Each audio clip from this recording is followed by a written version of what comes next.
less difficult to achieve than along Sure, the way. sure, yeah. Along the way. In your experience, and I know you've done a lot of training, presumably you do target-oriented training as well Yes. in your work. Yes. How successful, unsuccessful, who's better, men, women?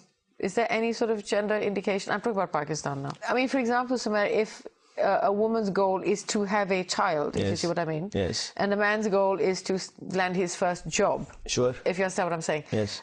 How would you measure that? Who's more goal-oriented? I think both are. Equally? Equally, yeah. Why Okay. not? Why not? Because I think we all of us as individuals, we look for that one key thing, and then we set our lives around it. For a woman, for many women, it's very important to get married and have a child. Yes. And once they have that, then they start thinking about other things. Okay, maybe I can start a part-time career. Maybe I can do some other things. For a man, it's like okay, let me first become the breadwinner.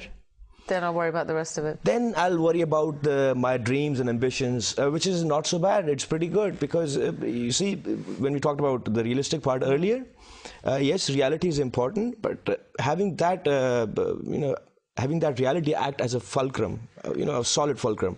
In your experience, or in your work experience, Yes. generally speaking, who is more goal-oriented? Are they men or women? Interesting question. I wouldn't know where to start, but I'll tell you this. In Pakistan, in most of the training programs that I go to, women are more centered than men. I know. Are they more focused? Oh, say it loud and clear, quick!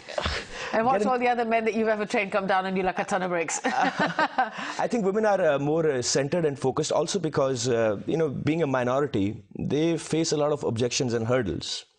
So they are very, stuck to their cause or the purpose. Men, on the other hand, I'm not saying men are not focused because, there's so many great men out there. They try to experiment more with their lives. Men do? Yeah, men do. I think so. Because, I think I would second that. I'm married to one and I produced one. So. Okay.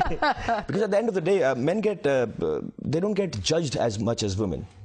This is especially true. in our culture. This is true. And I think that's a very relevant point.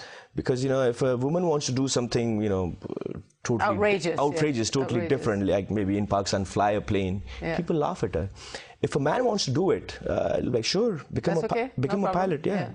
So I think maybe yes, some of our social and cultural taboos are going to influence the kinds of risk-taking or failure rates or upliftment after failure that we might experience. That's very interesting. I hadn't thought about that. Possibly. Well, as you know, we're running out of time, Sumair. I'm really sorry. I'd love to chat. I'd love to actually sit here till tomorrow morning, but somehow I don't think it's going to work. Last few parting words about goals.